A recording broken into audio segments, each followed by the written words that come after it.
शहीद स्मारक जयपुर धरना स्थल पे जो महिला युवा मित्र बैठी है इनसे भी चर्चा करते हैं अपन। सरकार के जो अभी निर्णय लिया है 25 तारीख को क्रिसमस का आपको उपहार दिया है, नव वर्ष को भी आपको उपहार वही का वही दिया है, मकर संक्रांति के रूप में भी आपको वही उपहार मिला है। तो मैं आपसे पूछना चाहता हूँ कि क्या आपको लगता है कि 26 जनवरी को वास्तव में लोकतंत्र दिवस आपका मनेगा? जी अभी तो हम कुछ कह नहीं सकते, पर हम विश्वास में तो इसी में है कि हमारा होगा कुछ।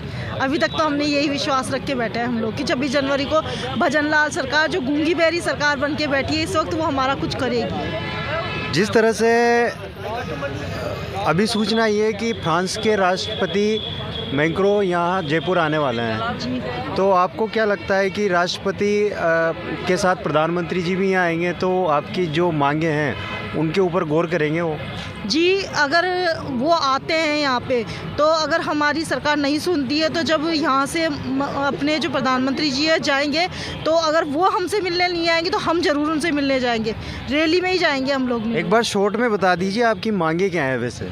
सर हमारी मांगे तो यही है कि हमें हमारा रोज़गार प्रदान किया जाए वापस से। किस तरह से ये जो रोज़गार प्रदान हो रहा था आपका क्या तरीका रहता था काम करने का आपका? हम सर अंतिम छोर पे बैठे हुए व्यक्ति, जो गरीब स्तर के व्यक्ति थे, जो एक तरीके से राजस्थान सरकार की जितनी भी योजनाएं थी, केंद्र सरकार की थी चाहे राजस्थान सरकार की, उन योजनाओं का लाभ हम घर घर जाकर लोगों को पहुंचाने का कार्य करते थे।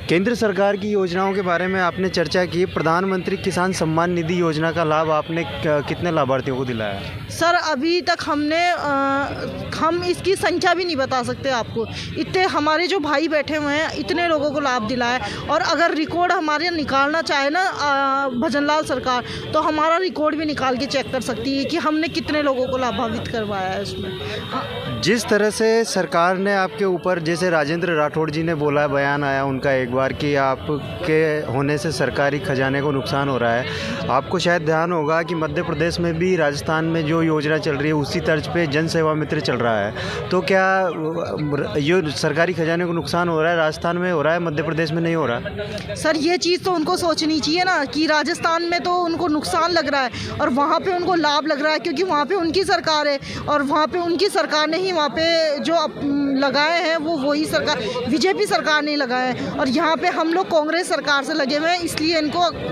हानि वाला लग रहा है ये।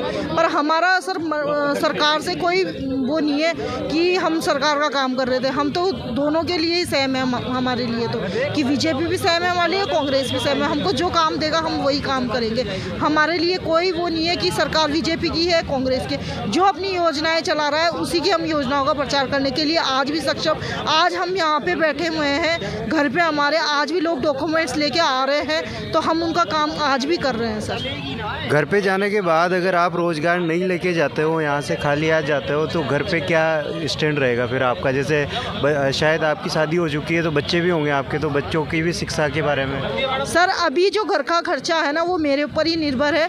तो आप समझ सकते हो कि मेरी नौकरी चली गई हो तो घर में हमारे खर्चा जब मैं चला रही हूँ नहीं आ रहा है खर्चा, तो घर की स्थिति तो ख़राब होना है ही। वो तो निर्भर करती है ये तो सरकार को सोचना चाहिए कि हम महिलाएं हमारा घर खर्च उठा रहे हैं, घर का परिवार का पूरा चल रहा था, हमारा अच्छे से चल रहा था, एकदम से हमें हटा दिया। आज पूरा महीना हमारा निकालना इतना मुश्किल हो रहा है और उसके बीच हम यहाँ आके अभी भी हम सरकार से ये आस कर रहे हैं कि हमें लगा ले कैसे भी करके, तो हम आगे जाके थोड़ा अच्छा जीवन हमारा निकल जाए। पर वो भी अब सरकार मानने को तैयार नहीं हो रही है। तो हम सरकार से अभी भी रिक्वेस्ट यही कर रहे हैं, आस कर रहे हैं कि 26 जनवरी का हमें एक तोहफा देकर जाएगी।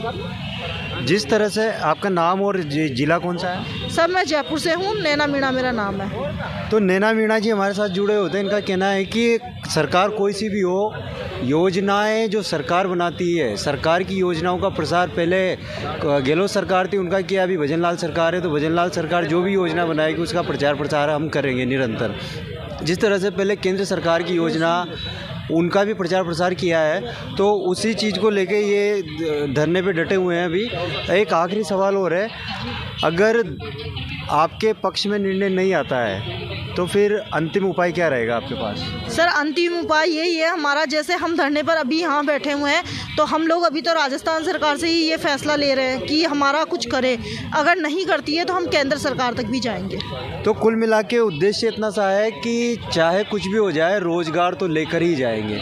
इसी बात को सरकार सुने और उसके बारे में अमल करे। इसी के साथ कैमरामैन टोनू कुमार के साथ मैं लोकेश कुमार, नमस्कार।